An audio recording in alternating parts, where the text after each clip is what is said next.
Evangelho segundo o Espiritismo, capítulo 5. Bem-aventurados os aflitos. Esquecimento do passado, item 11.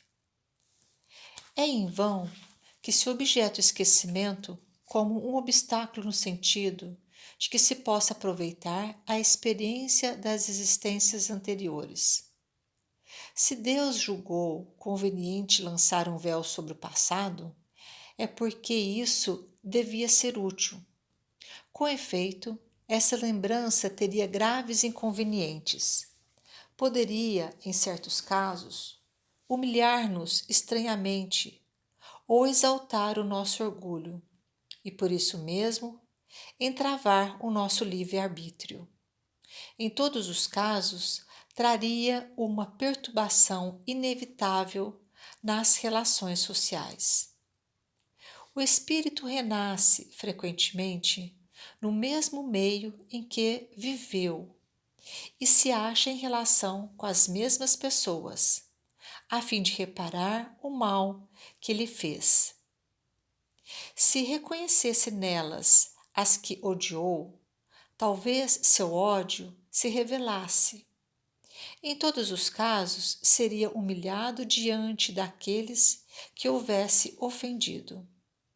Deus nos deu, para o nosso adiantamento, justamente o que nos é necessário e pode nos bastar: a voz da consciência e nossas tendências instintivas, e nos tira o que poderia nos prejudicar.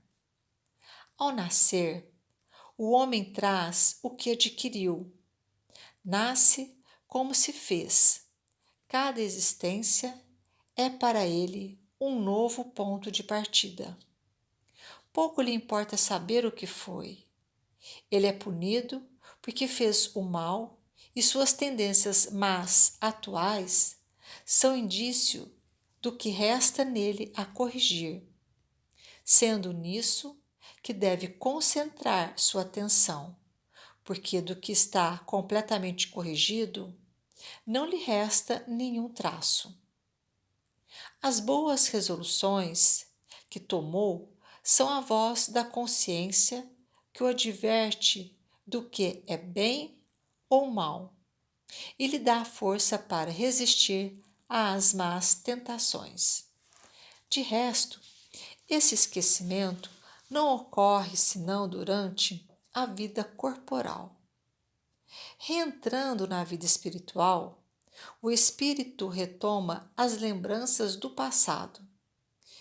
Isso não é, pois, senão uma interrupção momentânea, como a que ocorre na vida terrestre durante o sono, e que não impede de lembrar no dia seguinte o que se fez na véspera e nos dias precedentes. Não é apenas depois da morte que o espírito recobra as lembranças do passado. Pode-se dizer que não as perde jamais, porque a experiência prova que na encarnação, durante o sono do corpo, quando goza de uma certa liberdade, o espírito tem consciência de seus atos anteriores. Ele sabe por que sofre, e sofre justamente.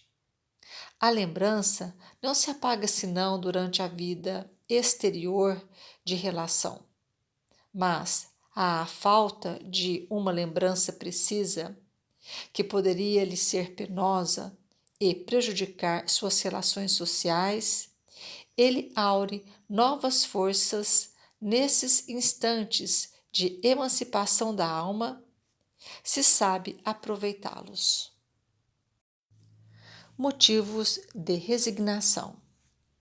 Por estas palavras, bem-aventurados os aflitos, porque serão consolados, Jesus indica, ao mesmo tempo, a compensação que espera aqueles que sofrem e a resignação que faz abençoar o sofrimento como o prelúdio da cura.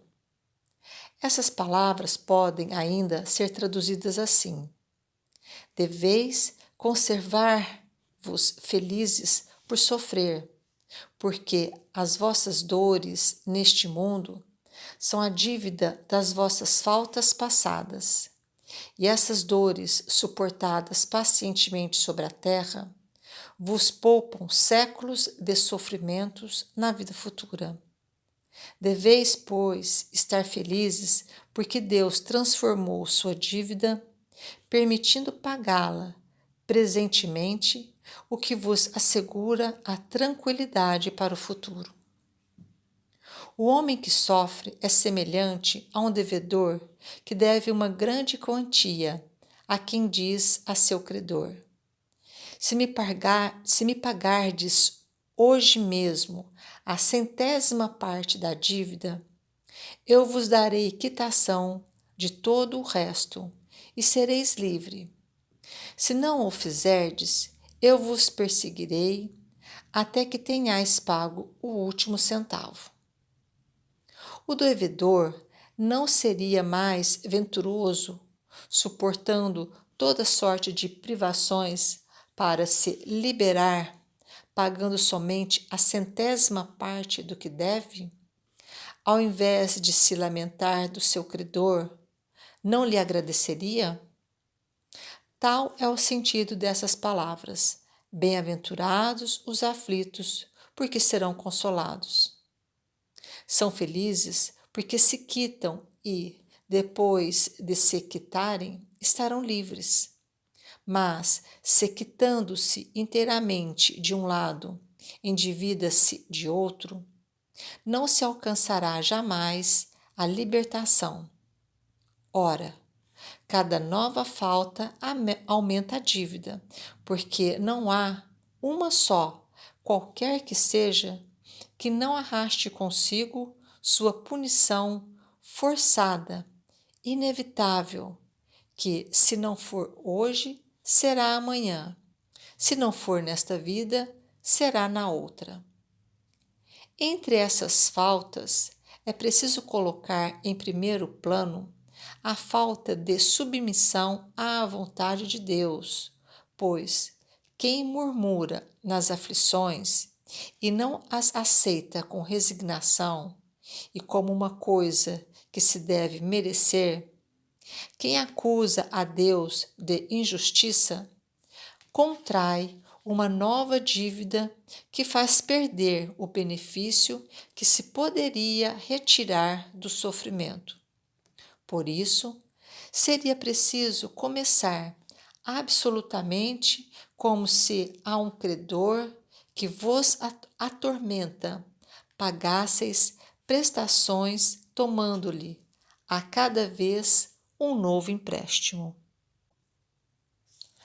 À sua entrada no mundo dos espíritos, o homem está ainda como o obreiro que se apresenta no dia do pagamento.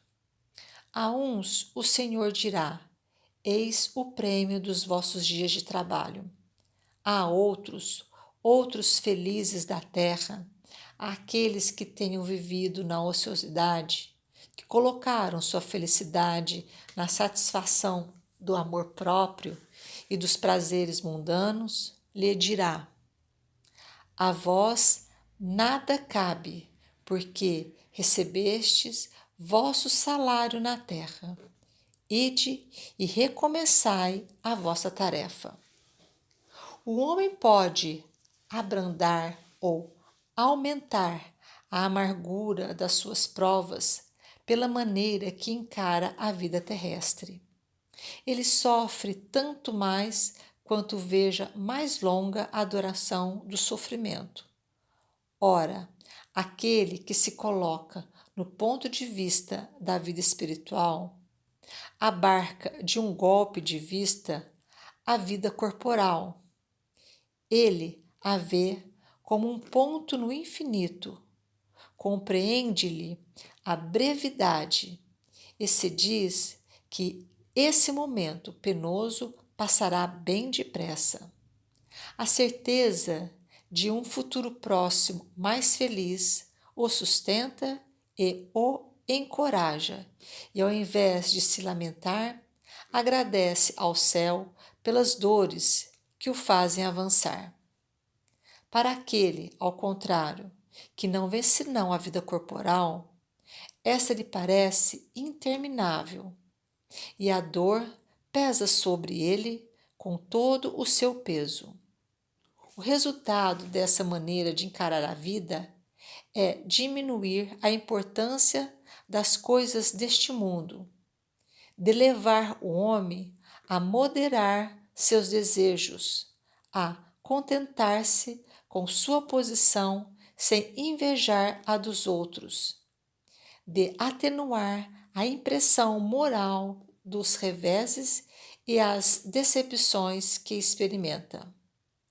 Ele aure nisso uma calma e uma resignação tão úteis à saúde do corpo como à da alma, ao passo que, pela inveja, ciúme e ambição, tortura-se voluntariamente e aumenta assim as misérias e as angústias da sua curta existência.